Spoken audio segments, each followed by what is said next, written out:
Hello, everyone. I'm Ernie Humphrey, the CEO of Treasury Webinars. I would like to thank everyone for taking the time to join us for our webinar today, Payments Fraud Mitigation, Trends, Technology, Employee Education. I would like to thank our webinar partner today, Mineral Tree, whose strong commitment to thought leadership and to the Treasury, Finance, and AP professions help us make this webinar possible today. As expectations and the complexities of AP continue to rise, finance organizations are required to support diverse electronic payments methods, initiate riskier cross-border transactions, and take on dynamic tax compliance and financial reporting, all while operating on a smaller operational footprint. Manual processes in this environment are creating dangerous gaps in maintaining and strengthening robust financial controls and managing risk exposures. Today, I will review the key results of what I believe are the two best payments fraud and control surveys. I will share best practices of companies that are transforming payables organizations to mitigate and even eliminate risk exposures. Before I delve into the content, I'm going to offer a few quick words about Treasury Webinars, cover a few housekeeping items, and then review our learning objectives as they offer the pillars of my value proposition to you for investing an hour of your valuable time with me today. At Treasury Webinars, we offer webinars designed to empower Treasury, accounts payable, and accounts receivable success at all companies of all sizes, across all industries. We only do what we do best, which this should now say virtual events. Stay tuned for more on that later in the webinar. Now to the exciting housekeeping items. Anyone interested in receiving CTP credits or receiving a copy of today's presentation, I need you to answer all the polling questions asked during the webinar, remain on the duration for the webinar, and complete the post-webinar survey today. If you have any questions regarding CTP credits, please send an email to Ernie@treasurywebinars.com. Again, that's Ernie@treasurywebinars.com. I'd love to hear from you today. As such, I can take your questions at any time in the questions area of your GoToWebinar control panel. Fear not, if I don't get to your question during the webinar, I will follow up with you directly after the webinar. Speaking of hearing and sound, it is best to experience the webinar through your phone and not through your computer audio speakers. So that's the best way to experience a webinar. Fear not, if you are not able to do so and you have issues with the quality of sound, I'm more than happy to offer you a copy of the webinar recording, which will offer you a much more pleasant sound experience. Finally, I appreciate everyone's consideration in taking a short survey at the end of the webinar today, as I always strive to improve the ROI I offer my attendees for their valuable time. So, what are my learning objectives for today's webinar? What am I promising you? I'd like you to understand current trends in payments fraud activity, help you identify payments risk exposures at your company, discover how AP automation done right mitigates common payments risk exposures, and I'd like you to identify specific tactics to leverage in eliminating and or mitigating payments risk exposures at your company. So how am I going to accomplish my objectives today? Well, first I'd like to take a little bit of a step back and let's talk about the strategic role of accounts payable before we start to really dive into payments risk exposure mitigation. And I'd like to really give some information on the AP transformation back office tool intelligence hub. For my senior finance leaders out here, I'm hoping that I can really show you why AP really deserves your attention and should be a strategic function, and then we'll get into it. Why payments fraud is rampant. We'll look at payment risk exposures by payment types. Payments risk exposure mitigation. We'll look at specific tactics you can use by payments type, and then we'll take a look at what I call payments risk mitigation, the bottom line, and then I'll share with you some additional resources. I'm not going to be able to tell you today in our short time together how to manage and mitigate all the fraud exposures that you face. However, I'm hoping to get you pointed in the right direction to assess where you're at, where you want to be, and then how to get there. And part of that is going to be learning how to ask the right questions, get access to the right resources, and also to connect with your peers in Treasury and Finance that have faced the same challenges that you do and see what they're doing. And so I like these slides. Maybe you've seen them more than once, but I think they're extremely important, so I cover them often. I like to show people the evolution of accounts payable. And so really what we're seeing here is that the perception of accounts payable is really starting to evolve, which I'm very happy to see. And we see that 45% of organizations view AP as very valuable, 11% exceptionally valuable. So what we see is we see that well over 50% see accounts payable as very valuable or exceptionally valuable. And I believe those numbers haven't changed. The Ardent Partners State of Payable survey, I think we've seen a little movement in what we've seen in the 2019 results as well. And so I think that we're seeing that happen. And so, as I like to mention, probably even 5 years ago, I think that 56% number would have been little value or AP as a back office function. So we're certainly seeing that transformation. So if AP is viewed as your company as a back office function, it's time for us to take control of that and make that be a strategic function. Again, even if you're a treasury person or a CFO, we need to take ownership of AP, or at the very least work with accounts payable to take control of our cash conversion cycle. And so just to give you a little bit more color on how far the transformation has come, these things would have been shocking to me when I worked in treasury. But you look at managed and supported by AP technology selection. I would have never thought that was going to happen. So you can actually lead technology innovation from AP, influencing enterprise cash and corporate liquidity. Wish that number was 100%. Again, if AP is a silo at your company, let's collaborate and let's get that up through Treasury. And this is one of my soapbox items, as you all well know, supplier relationship management. And this is what we should all take ownership of in AP and Treasury. The better relationships you have, the more you can control how and when you make payments. And look at this strategic function. AP is getting involved in supply chain finance. Now, wow, that is certainly a leap forward. And then just some of the things that people see as elements of future success. And these all really help us mitigate risk as well as we optimize technology. We want systems that drive greater efficiencies, and this includes efficiencies in mitigating risk exposures. Analytics and reporting, again, help us mitigate and manage our risk. Collaboration with key stakeholders. We really, really need to collaborate between AP and Treasury and Finance, but also with our suppliers as well. And then we want to remove the eradication of tactical tasks. So before we get in too far, let's go ahead and launch our polling question so it can kind of help me level set where I focus my content here the rest of the way. Just asking you to share with me where your company's at in terms of AP automation. You have an active plan to launch an AP automation project at this time. We have a plan to launch a project in the next 3 to 6 months, launch an AP automation project over the next 12 months, and you have no plans to launch an AP automation project at this time. So if you are all set, right, and you've already done the project in the last, in the recent past or over the last year or two, your answer would be don't know or NA. So I appreciate everyone's consideration in answering all of our polling questions here today. I'm going to go ahead and leave the polling question up for another few seconds. Those of you who are interested in receiving CTP credits for today's webinar, you'll have to answer all of our polling questions here today. We'll go ahead and take a quick peek at the results here, and then we'll start to get into looking at some of the survey results, specific tactics, and some of the insights that I've seen and some of the insights from the conversations that I recently had in the sessions that I attended at the AP Annual Conference in Boston. So let's go ahead and close that. Let's go ahead and share the results. And so it looks like we have got a very good percentage of you that are really looking or evaluating and have your short list of advisors, or you're actually in the implementation process.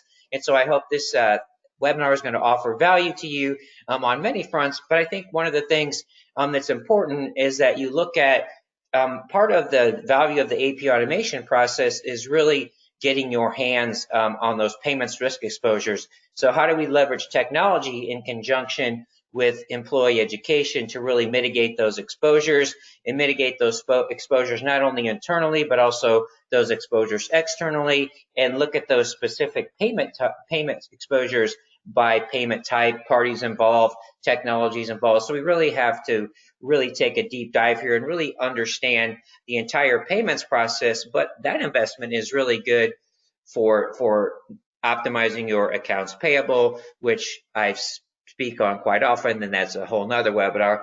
And so I'm going to share with you a graphic from my friends at Strategic Treasurer. They have fantastic content on their website, so I strongly encourage you to visit their website. One of the surveys we'll talk about today is their Treasury Fraud and Control Survey Report. I've got a link out there. So Craig, Jeffrey, and his team do a fantastic job with this, and so I strongly encourage you to look to them for great thought leadership resources on this area, but also anything related to Treasury. So I think this is just something that is really cool and really shows people that may not be, really in the weeds or in high contact, but you look at some of the areas around data theft, user monitoring, privacy and encryption, security trading, and this is where I see we have a lot of low-hanging fruit here. We really need to educate our folks. Every single person involved in making payments, affecting payments, approving payments, they need to understand that what they're doing, how they impact risk exposures, but they also need to understand that your company is actively monitoring this. And so if they want to try and get away with anything, it's not going to happen. Some of the ways that we deal with risk, multi-factor authentication, firewall, and antivirus, and then taking a look at some of the sources, so system level fraud. And then so this is a pretty busy diagram to digest all in one setting, but I encourage you to print the slide out, and then just really, it kind of really sets the stage, and it gives some really interesting results from the Strategic Treasurer survey. Again, I have the hyperlink here. Please let me know if you'd like a copy of the slides, get you to the Strategic Treasurer website at the right place, but also a lot of other great resources to look at there. So let's go ahead and get level set a little bit as we dive a little bit deeper in terms of fraud. Just asking you to share with me over the past 12 months if your company has experienced attempted fraud in the following areas: checks, wires, ACH credit or debit, corporate, commercial cards, and none of the above. I hope you click none of the above, but if you click none of the above, I would almost guess that it's just you don't know what you don't know. Believe me, I worked in Treasury a long time, and I've had conversations with probably thousands of Treasury professionals over the past several years, and I would say that without exception, when I've really had conversations with them and they said they haven't experienced fraud, and I've talked to them about fraud, the next time I've talked to them, they said, I think that actually is going on. I just really wasn't aware of it. So I appreciate everyone's consideration in answering all of our polling questions here today. And of course, those of you interested in receiving CTP credits, I'll need you to answer all of our polling questions here today. Go ahead and leave this question up for another few seconds, and then we'll really dive in. And I think our survey results are showing this, that payments fraud is rampant. And so those of you who might not be the CFO or the treasurer, these next few slides should help you convince the parties that be that you guys really need to focus on payments, fraud, risk, and control. And you also would do well to work with your risk management group in general, and also with your IT professionals, because we need to have a collaborative approach on risk mitigation and not just think that we know everything from our silo in Treasury. So let's take a quick look at the survey results. And so we've got 48% of you checks, 38% wires, ACH debit, corporate and commercial cards, 22% none of the above. Again, I sincerely hope that's the case, but for some of you, it's going to be you don't know what you don't know. And I think what we see in the first survey we'll look at, which would be the AFP Payments, Frauds, and Control Survey, checks still, there's even a wider gap. Checks are by far the most common attempt of fraud. And one of the ways that I used to mitigate fraud before we had payee positive pay, we had positive pay. So I think that's a great way to mitigate fraud, but also to know if that's going on. We have wires, and I'm surprised. I think the corporate card piece is a little bit higher than I would have expected. And so hopefully we can give you some specific tactics to really look at tackling all of these areas and to improve that risk mitigation. Again, those of you that say none of the above, I would suggest that you should certainly take another look. Again, I hope that's true, but that seems a little high to me based on my experience and conversations. And so just some interesting statistics from the AFP. So you see that attempted or actual payments fraud is not going down. It keeps trending up. So we're at an all-time high at 82%. And then change in fraud incidents from 2018. So 34%. So more about the same. And so you're just seeing that only 8% are seeing less. So we'd like to see that less number go up, but we can't control the fraudsters. But what we'd like to see is the actual incidents going down. So I think this helps show that payments fraud is rampant. And then to make the point even further, some information from the 2019 Treasury Fraud and Control Survey report from our friends at Strategic Treasurer. And so we see corporates in the past year, the level of fraud has significantly increased. So 2018, we had 30%, 2019, 16%. That's still a big number. The level has increased year over year, 57%, 54%, right? They're in 2000. So look at the decrease significantly, 5%. And so I think this really shows us that it's good for us to be cautious and not really take this as something to accept their business as usual. This needs to be on our radar. And so on the other side of it, which is a great question by Craig and his team, with regard to the threat level, where are you at compared to last year in terms of dealing and managing these risks? Significantly better? You're pretty the same, but this is encouraging, right? You're in better shape. So even from 2017 to 18 and 18 and 19, people are hopefully seeing an ROI and seeing the benefits from this. Now about the same, so we'd like to see everybody better, right? And what we want to do from this webinar is get everybody up to significantly better, because we really want to make sure that we not only understand, identify the current risks that we have, but we also want to be sure that we're able to identify emerging risks in payment. So these risks can really get complicated as you start to go into new markets, especially overseas suppliers, overseas customers. You acquire a company. I was always involved in the integration on the company, and I was always shocked how much risk there was on the payments fraud side of it. And so you want to make sure that we're always on top of this, and we want to be improving year over year. Again, one thing we have to do, we have to have the right technology. And what's my thing? You can't manage what you can't see. And so again, the overarching theme is a lot of times we have to make the business case of why things deserve to be a priority. And payments risk exposure needs to be a priority every year. But I think especially as we're going through budgets and as we start to pay more attention to how our team allocates our time, the more that we can mitigate non-value add activities, manual tasks, the more time we can spend to things that are tremendously important and add value, like mitigating payments fraud risk exposures.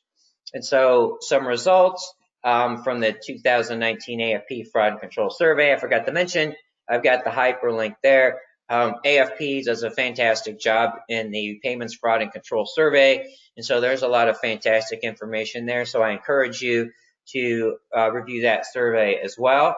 And so you just look at this by company size, and what you see, as I've seen year over year, even way back to 2007 and 2009, when I was a director of Treasury Services at the AFP, companies do not discriminate by company size. And so you see, we have 38%. So really where we start to see the numbers go up is the more bank accounts. So these guys are smart, right? They know you have more than 100 bank accounts, so you're going to see that experience or actual payments fraud. And so one of the reasons that they don't discriminate by company size is that all fraudsters know that AP folks and Treasury folks, they're spread thin. And so they realize that there's not a lot of attention that can be paid. And a lot of times companies just aren't investing. A lot of times companies don't know what they don't know. They don't know that these exposures exist. And we'll get into what those exposures are. But I think no matter, often where you stand depends on where you sit, but it doesn't matter where you sit here, because payments fraud is rampant and it's something that deserves your attention. And so again, one of the things I love about Craig's surveys is he actually not only identifies what's going on, the issues, he takes the time to really get at how corporates are addressing these issues, how they're feeling year over year, looking at the dynamics of how we're doing in Treasury and finance to mitigate these risks. And so I really like, here is this investment. So I love to see this type of research and this kind of trend analysis. And so what are your spending plans? Treasury Fraud Prevention. So isn't this a perfect time for that question? And so we're all probably in the middle of the budget process or close to, and we all have to take our Pepto-Bismol, right, to be there. But you need to look at what you're investing and where you're investing. And so you start to look at what companies are going to be doing, spend less than in the prior year. This is good. We only have 3% spending less. This is what we'd like to see. Spending more. We would like to see this trend go back up, but maybe some of these folks went from 18 to 3%. And so again, it's budget time. So let's really think about this. What we need to get this into our budget. And then let's look at the ROI to that. Now, part of that, getting at the ROIs, we need to do an honest assessment, right? Where are our exposures? How good at we are managing them? And where are our weaknesses in terms of people, process, and technology? And sometimes you can climb a pretty good way up the mountain if you look at your internal education programs, working with your partners, suppliers to educate your folks. But often the times, the more that we do payments in the right way, especially if we move away from checks, which are actually the highest incidence in fraud and have multiple risk exposures because they involve the most manual processes, the most antiquated systems, and it's hard to do the audit trail. So we need to look at that as well. So I encourage you, and this should also say, wow, everyone else is spending more. I don't like to follow the leader, but in this case, I encourage you to follow the leader and let's invest in this. And then this is tremendously compelling me as well from the Strategic Treasure Survey. Which 3 departments do you feel are more susceptible to fraudulent attacks? Not really surprisingly, but we see accounts payable, treasury, payroll, procurement, accounts receivable. So here's my advice to you. All of these need your attention, but I'm glad to see that we have such a high percentage down here in the 36 and 22%. Again, we need to look at this, and I think this shows that I think we understand that this needs to be more of an enterprise-wide approach, but we need to really make that happen.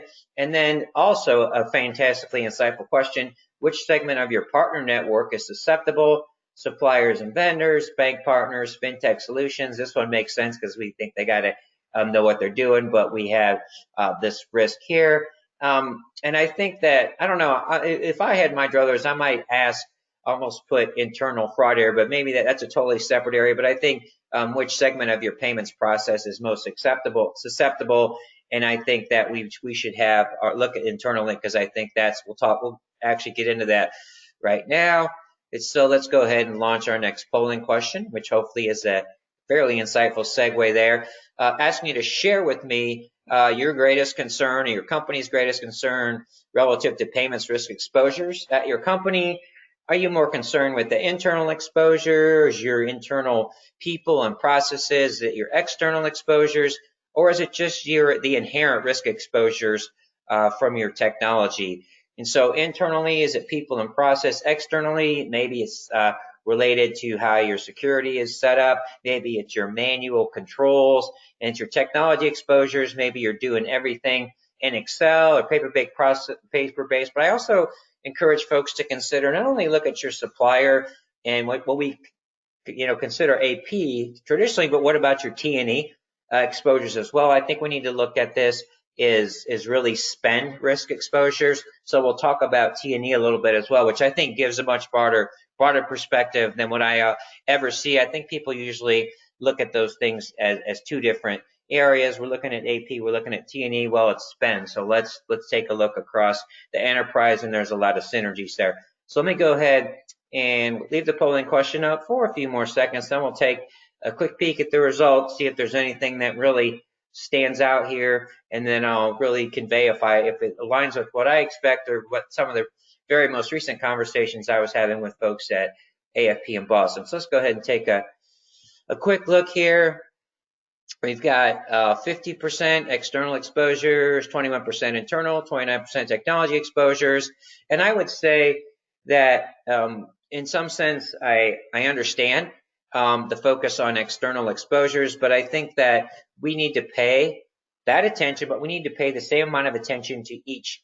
So internal exposures and technology exposures. And sometimes I think that people don't give enough attention to internal exposures just because what they see in the news, it's that external exposures But when you start to look at the data, a lot of the incidents, especially obviously if we look at T&E, we're going to have more internal exposures. But I'm glad that folks really understand what that technology they use is doing in terms of technology risk exposures. I think sometimes that's kind of lost, and that's the good news in that using the right technology with the right partners, we can really help mitigate some of those exposures. Obviously, there's some interrelationships here. So thank you so much, everyone, for taking the time to answer that question. So just some more few survey results. Let's pivot back to the AFP survey. What payments methods were attempted? And so we asked this question a little earlier. An AFP survey, again, a little bit more with checks, 70% higher than what we had, 45% wires. So that difference was 25%, a little bit wider than the gap we saw earlier. ACH credit, commercial. So I think the rest of these were pretty much in line, but there was just a bigger gap here. And so that's, I think sometimes there's a misperception that checks are a safer way to pay, and actually it's absolutely not the case. In addition to being more costly on many realms, that's another webinar in and of itself. We also see that the risk exposures are significantly more, and part of that is just inherently how inefficient they are, but also the amount of parties involved and the amount of manual processes. Again, the amount of people touching how things get done is going to create those exposures. So let's pivot back over to our strategic treasury survey.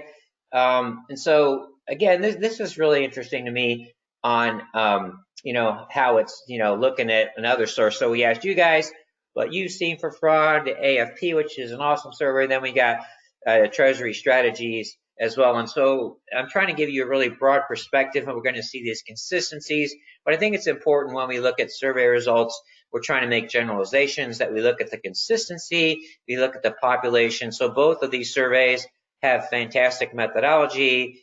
They have a fantastic analysis, and I know both organizations very well. So like I said, these are my two favorite fraud and control surveys. I think you should experience each of these. And if you have any really specific questions on either survey, I'm happy to get you in touch with my friend Strategic Treasurer, get you in touch with Magnus at the AFP.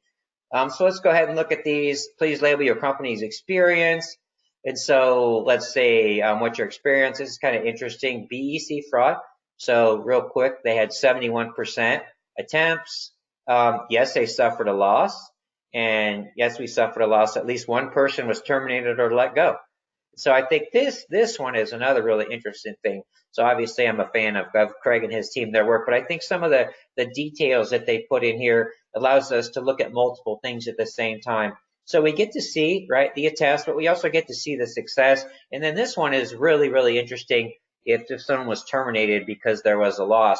And so for Craig's respondents, they saw a little bit more in BEC fraud, cyber fraud. So theirs were less in checks. And so look at the population there, but I still believe that checks are more common really, really across the board. ACH fraud, ransomware, P-card, and wire fraud. And so this is some great information, again, from Craig and his team. Tips to prevent fraud. We'll go over these in detail otherwise. But one of the things I really like about the survey as well is that there's some specific things that you can do, right? And so I think this is tremendously important. We want to help you with takeaways. We want to tell you how it's done or suggestions for you to do it. So we will touch on these again. Then in terms of BEC, which is business email compromise, and sorry I didn't say what that was, multi-factor authentication. I think this is really important. Train employees, suspicious emails or requests, and that goes to everybody in your organization. So you should work with your IT team and your risk management team. You should do some testing. You should send emails out to everyone. You don't want to shame everyone, but I would send these emails to everyone. Obviously, the fraudsters are going to focus on people that are in Treasury and Finance and AP, and believe me, they will find out. If you think I can't find out every single person that works in your AP and Treasury department, I would invite you to send me a LinkedIn invitation and let me know your company, and I bet you'll be surprised how long it won't take me to find out. In terms of cyber data threat, data encryption, of course, antivirus and firewall survey.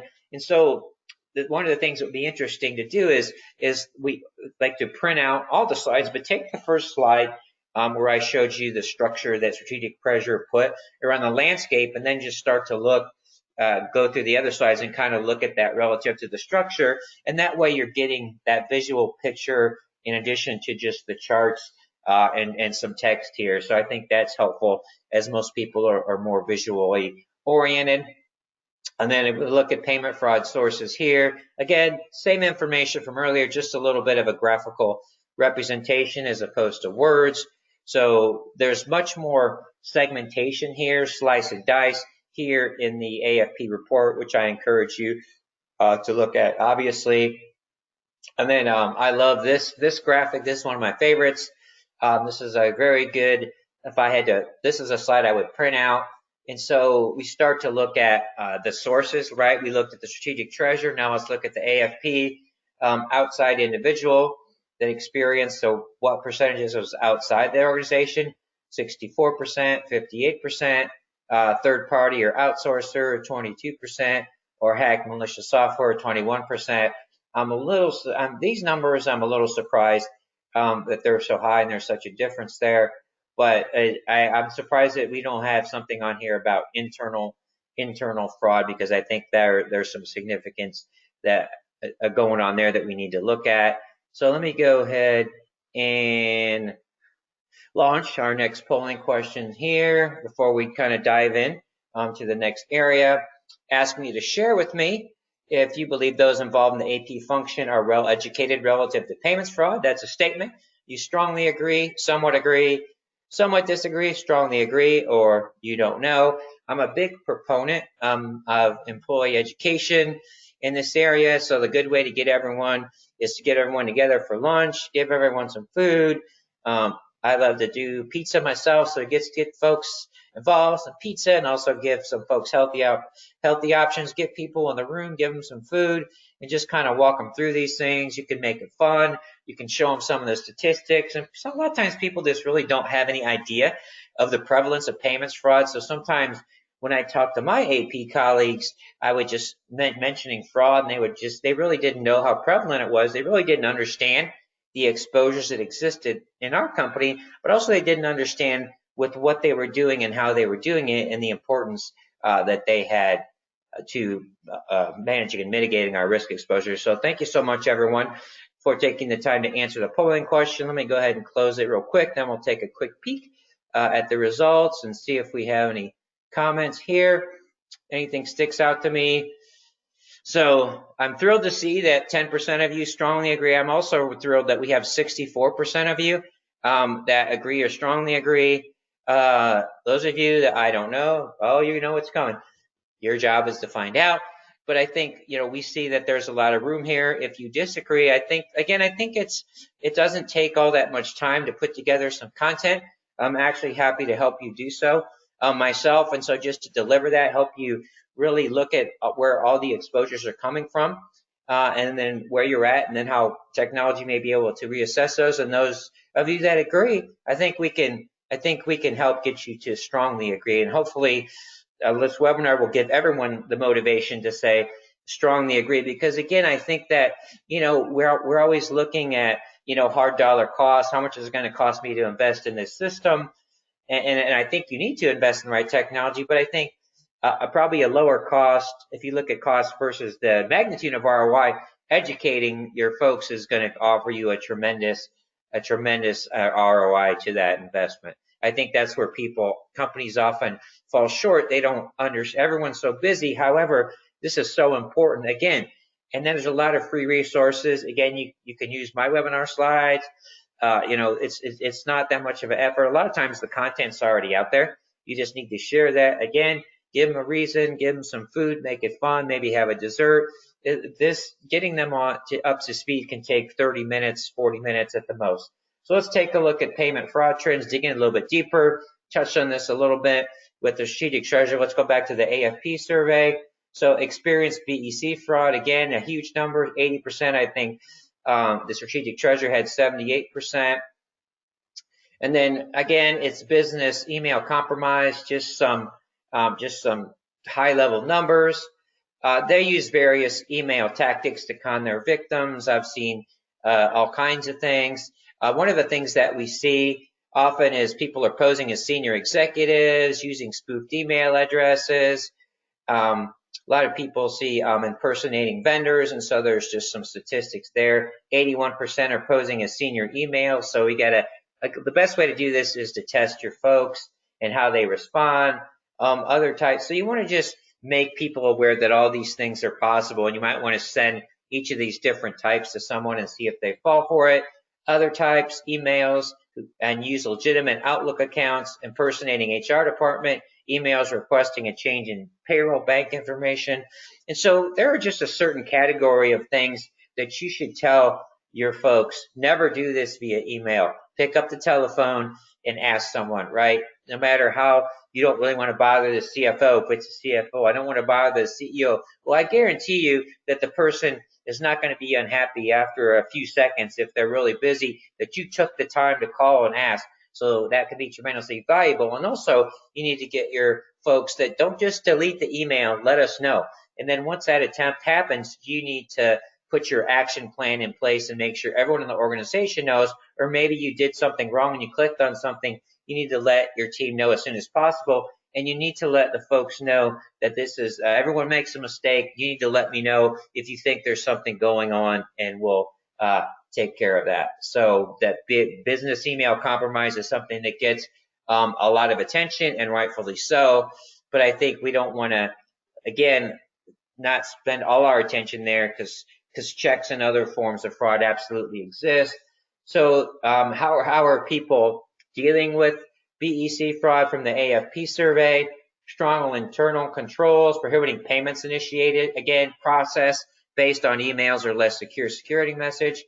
Here's, again, look at the survey. People actually, I don't know, maybe they pay attention once in a while to when I'm on my soapbox. Education and training, right? 76%. I'd like to see all these. I think should be at 100%. I think everybody should be doing all of these.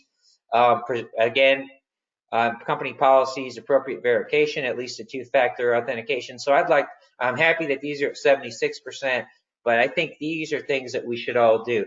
So again, take a look at all your exposures by payment types, and then you start to look at what things should I be doing. A lot of these I'm going to tell you should be doing all of them, right? I mean, that's best case scenario. And then again, you don't know what you don't know. We all learn that the hard way sometimes. And then just diving in a little bit deeper, just on the magnitude of fraud. And so just a way to help make your folks understand that it's important. So just looking at some demographics here about a number of times it's experienced, and then the company size. I'll tell you something that was alarming to me. When I was back in Treasury, we used to seem to have an incidence of positive pay items when we had an acquisition and we were winding down that accounts payable accounts from an acquired company. And so you need to be really careful when if your corporate policy is to consolidate accounts payable, you need to really make sure that you are monitoring those bank accounts of the company you acquired as you're winding that down. And again, someone's going to say, yeah, you probably had something was going on internally. And I would say, yes, you're absolutely right. But I'll tell you one thing, it's really scary if you're a person that signs checks to look at a positive pay item and a check for a couple $100,000 and see that your signature's on it, and it is your signature. So just to see what people can do is just pretty frightening. So that will certainly open your eyes. And so in terms of check fraud, we talked about BEC fraud. Let's talk about check fraud prevention. Again, I strongly advocate positive pay. I'm glad to see 88% of folks do that. Payee positive pay, reverse positive pay. So I would say I'd like to do all. If you get them all, I don't know if they're all separate, but I think we should have all of these, right? There's no reason. Well, the best thing is to just not write checks, right? So my advice is to find out, if you're writing checks, find out why, right? And then work with your procurement team. I spoke to a lot of AP professionals because I've spoken to a lot of AP conferences and procurement events over the last 2.5 years. And when you construct the contracts where it just doesn't make sense, for those checks, it's just, it doesn't happen. So we want to make sure that we have control of that risk. So we don't want to write checks. We don't want to receive them either. And so what about ACH fraud prevention? So it really breaks down into what I see in best practices. You'll see practices for checks, you'll see practices for electronic payments, and then you'll see best practices for BEC. So those are kind of the three buckets where we can generalize those best practices. Reconcile accounts daily. That works for all types of fraud, but especially on the ACH and wire side. Here is mine. Block all ACH debits. And so that was a corporate policy of mine. Well, this is the cat's meow. Block ACH debits on all accounts. Some people tell me that's not possible. I can tell you that when I argued hard enough, I always got that. So I would not let anybody debit my account. And it's a pretty big company. You can look up Franklin Electric and see how big a company it is. We managed to do that. So it is possible. There are ways to get around that, but this is what I would say is really the best practices. And so there's different ways, different levels to do that. This is a way that you can really create separate accounts, right? If there needs to be a taxing authority, right? They say you have to be able to debit your account. Well, I'm going to create a separate account just for that purpose, right? And that's how tight that's going to be. I'm not going to have all of my money exposed in my master account and have anyone be able to debit that account. So I'm not trusting anyone else with that. Then we start to look at the card space. Commercial cards, as we all know, there are many flavors of commercial cards out there. So let's look at some trends there. It looks like we had a big spike in 2013, a little bit more. I think what we might have started to see is that we were seeing a little more focus in terms of the BEC scams. I think that what we've seen some improvements on are the controls around the credit cards and how we've done a better job on that, paid more attention to that. Some other companies are outsourcing that risk, and so I think there's more attention being paid to that.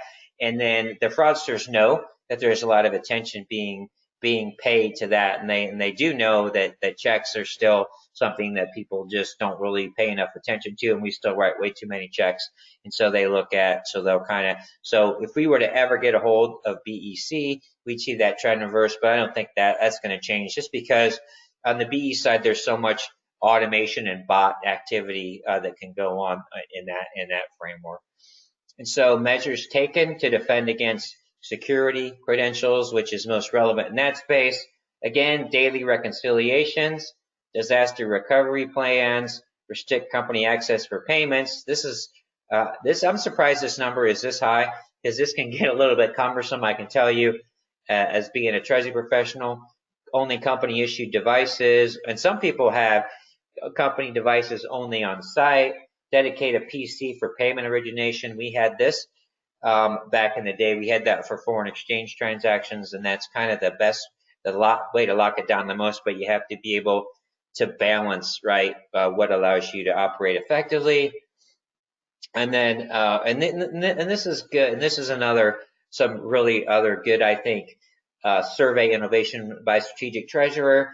Rank the importance of the following security principles. And so you start to see, right, where people think there is importance, but I think all of these are important.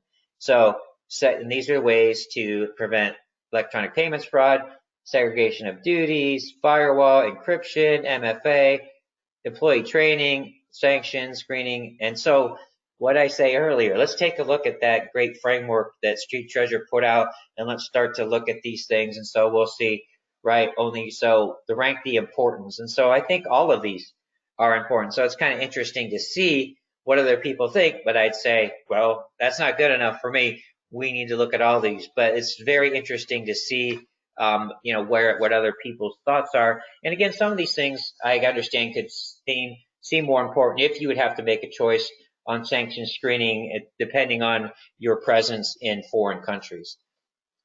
Here's controls in place to prevent fraud. Again, just ways that people are mitigating. Again, just a different slice on this, different visual. I've already gone over these. Again, I'm happy to send you the slides. It's just all these things are good ways that you should all use, and you should use all of these. are using and these are just ways to, again, dial into security types, tokens, physical and digital, encryption, point to point, and look at all these things, what is being done. You also should look at what things are being done by your suppliers and outside if they're involved in your payment process. Let's take a look at what goes on there. Let's make sure that our outside providers, it's in your agreements that if fraud happens, the liability is on them, extremely important. So let's make sure that that's really clear. We're able to identify if a fraud is successful, what happens, who takes responsibility for it. So if I say it's the bank's fault, the bank better pay for it, right? And so here's something that I think is just a high level fraud prevention. A lot of this is going to come from strategic treasure, I think. Again, these are the top level things. Visibility. You can't manage what you can't see. You certainly can't manage the risk associated with things if you don't have visibility into the processes. And I still think we need to invest on that. And then another thing which we saw across the board, what was important? Reconciling our bank accounts. We want to do that. My advice is every single day. So we want to mitigate things before they go out the door. We want to stop things before it happens, but after the fact, the sooner we know, the better. When I was in Treasury, we did experience fraud, but I was able to detect it really soon after it happened, maybe 30 minutes or so, and then we were able to claw back with the majority of that money really easily. And then also, if you don't catch it, it's going to keep going on and on and on. So you may have to have a short-term pain, but if you recognize it's on a daily, it's not going to happen again. So it's really important. And this is great for that framework, which I mentioned is extremely important. And I haven't seen anyone else dig in on this like strategic treasure. These are ways to educate your employees, and so these are fantastic. I would do all these. Training on suspicious emails, we talked about that. Different types of fraud techniques, not just PEC. This is important for your finance risk. Again, consolidated how to respond to a fraud attack. So a lot of times people spend all their money on prevention. We also need to have that response plan as well. More attention to this on the risk management side in general, fraud from the whole company perspective, but it's extremely important to invest in how to mitigate the damage from a fraud. Reputation risk, it can cripple your company. You can teach people how to have controlled workspace, again, on various forms of your defenses. So what's our company doing? How do we make sure that we're not mitigating that? Quizzes. And then the other thing that I saw earlier that I failed to mention was social media. We have to be extremely vigilant about educating our folks what is put on social media, and let people know that people are pretty smart. So if I see that you're an AP person at a company, I bet I can find you on Facebook, and I might be able to get you to click on something, and you won't even think that somehow I'm going to be able to get at you somehow through Facebook to help a fraud scheme to get to your company, but it happens.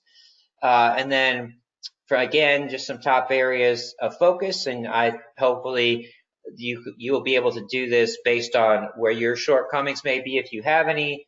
But these are the top areas of spend, so just see what other people's are doing. Bank transaction control, I'd say BEC, and check control. What am I going to say? No checks. Bank reconciliation. So I think from what I hear, where I think people is the low-hanging fruit is bank reconciliation features. I think that's true, and internal transaction controls. So I think if I had to pick two, those would be the ones where I'd see most folks. And let me rather quickly go through some T&E fraud, because I don't think people pay enough attention to this on payments fraud. So this is payments. It's just more something that you consider internally, and sometimes it gets pushed in a silo. From the Association of Certified Fraud Examiners, what's the median loss to expense reimbursement fraud? Wow, that's pretty big, right? 31,000. How long does it take you to find out? 2 years. 17% of all frauds are expense reimbursement. So we look at payments risk exposures, and even though these surveys are absolutely fantastic, where's my internal fraud? Where's my T&E component? Where does that fit in terms of occupational fraud? So we need to make sure we're looking, again, at spend risk exposures. And then just like what we talked about earlier, right, we want to look at people, process, technology. If we're looking at the T&E side, the people, right, what happens? We have fictitious, overstated, mischaracterized, or duplicate expensive. The process side, maybe we have ineffective controls or ineffective oversight and our out-of-policy expenses. In the technology, we can have ineffective or manual audits and controls. I just did a webinar on T&E expense management the other day. It's amazing to me how many folks don't even have a T&E policy, let alone have the tools in place to enforce it, or even if their policy is enforceable. And also often like to say, why do most companies fail? And then what can we do to mitigate it on the T&E side? Only 1 to 15% audit expense reports, and many still do it manually, so only audit 1 to 15%. I think this, I mean, you may not think that it's possible to audit every single expense report, but there's a lot of automation tools out there, so it's targets. So I would say you don't have to, get a huge percentage, but you need to target areas where risk exposures exist. Again, don't have a T&E policy. Employee training. So we also have to look at our T&E policy IQ. So do our travelers understand our policy? In my mind, from my perspective, out of compliance T&E spend is fraud, and that's the way I think you should look at it as well. Sometimes their policies are too vague, policy is lax or non-existent, and then just if opportunities for fraud exist, it's going to happen. Again, you don't know what you don't know. And these 4 preventive measures for you on the T&E side.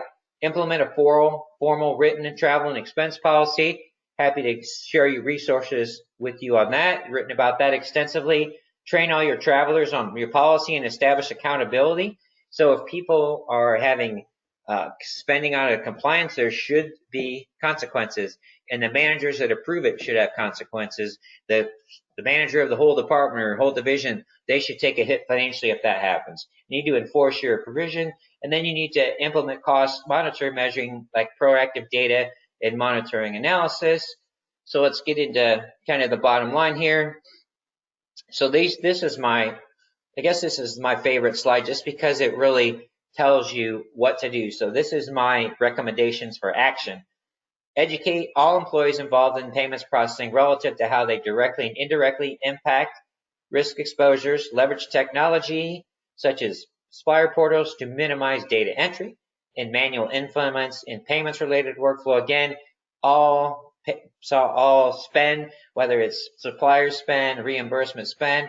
Leverage technology that optimizes end-to-end payments processing visibility. You need to have visibility into all the people, processes, and systems. Leverage technology that automates the invoice to payment workflow. Of course, we need to look at the technology, the audit trail, but in general, if you mitigate the number of people and systems involved, you're going to mitigate your exposures. And then leverage technology that automates internal and external controls and policy compliance. And speaking on the T&E side, there's solutions out there that actually enforce. And so the best case scenario is to catch payment that's fraud or shouldn't go out before it goes out the door. And so that's key. So all those internal exposures and external controls technology can help alert us on certain things. So we want to be proactive, both when something is attempted to happen, but also maybe something does happen. Again, we need to look at that response framework. You want to minimize the number of people involved and the number of systems involved. And really at the end of the day, when you start to look at that business case for AP automation, let's make sure that we have payments risk mitigation as part of that value proposition. And what you'll see is that it's going to be a win-win as we automate our accounts payable, as we remove inefficiencies, as we manage supplier relationships, as we take control of how and when we make payments. That's going to be the win-win-win. That's going to make your business case. Just some additional resources here. The 2 surveys that I had, I'm happy to pass those along to you as well. I'm going to go ahead and launch our final polling question as we make a few closing comments here. And so first and foremost, I want to thank everyone for attending the webinar today. I also want to thank our webinar partner, Mineral Tree, whose strong commitment to thought leadership helps us make this webinar possible. and who really shares my commitment to serving the finance, treasury, and AP professions, and that's not as common as you might think. And so just their thought leadership, if you go to their website and look at the resources, if you attend the webinars that they partner with on me, you will see that they promote my thought leadership, and they allow me to tell you what I think is important. And so let me go ahead, leave the polling question up for another few seconds, and then there's something that I don't think I've ever done this before on a webinar of mine, but I do want to touch on something that's coming for my company, because I mentioned that we always say we only do what we do best, which is webinars. And so I'm going to go ahead and close the polling question here, give you guys a few more seconds, and then we're going to say, okay, what's Ernie been talking about for the last 3 months? So here's where we're going with everything. So the Treasury Webinars, are going to deliver the first ever Treasury and Finance virtual conference next year.